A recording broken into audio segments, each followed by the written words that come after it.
Bonjour à tous et bienvenue sur ma chaîne. Je m'appelle Jean Dupont et je suis passionné par les voitures depuis toujours. Sans beaucoup de raisonnement, passons au sujet de la vidéo. L'article explique et montre comment remplacer correctement le câble du frein à main de la voiture, ainsi que les causes de sa rupture. Contenu de l'article. Cet article explique et montre comment remplacer correctement le câble de frein à main d'une voiture, ainsi que les causes de sa rupture. Cause de rupture du câble de frein de stationnement. La principale raison de la rupture du câble de l'actionneur du frein à main est, bien entendu, la durée de vie de ce câble. En effet, pendant son fonctionnement, le câble est constamment soumis à des charges provenant des forces qui activent le frein à main. Et comme il est situé sous la carrosserie de la voiture, il est constamment exposé à une humidité élevée et souffre d'un manque de lubrification. Par conséquent, les fils d'acier qui composent le câble s'usent.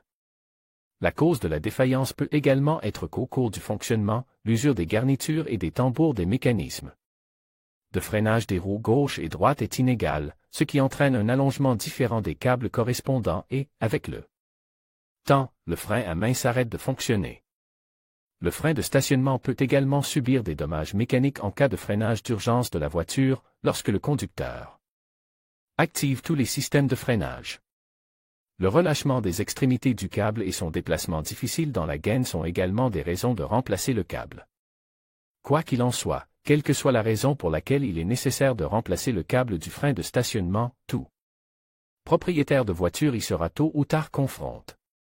Le remplacement du câble, à savoir son installation, doit être effectué par deux personnes, car la tige du levier a une petite longueur. Et pour installer l'égaliseur, le câble devra être serré. Nous avons remplacé le câble sur la voiture VAZ 2110. Sur d'autres marques de voitures, la procédure est similaire. Remplacement du câble de frein à main, 1. Desserrer le frein à main de la voiture en relâchant complètement le levier du frein à main. 2. Retirer le tambour de frein de la roue concernée. 3. Pour atteindre l'égaliseur, retirer le silencieux des patins de suspension et le résonateur du patin arrière. Abaisser le tuyau d'échappement.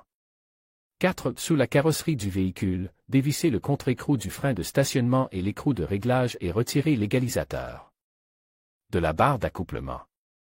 5. Vous devez retirer la pointe du torus de la commande. 6. Retirer l'embout de la gaine du câble du support situé sur la carrosserie. 7. Les supports sur lesquels le câble est attaché doivent être pliés. 8.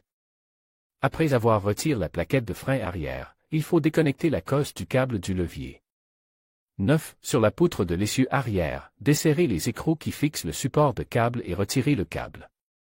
10. Le câble de frein à main doit être sorti des rainures du support. 11. Tirer ensuite le câble hors du bouclier de frein. 12. L'installation du câble se fait dans l'ordre inverse, en tenant compte du fait que les câbles dans le support sont installés en croix.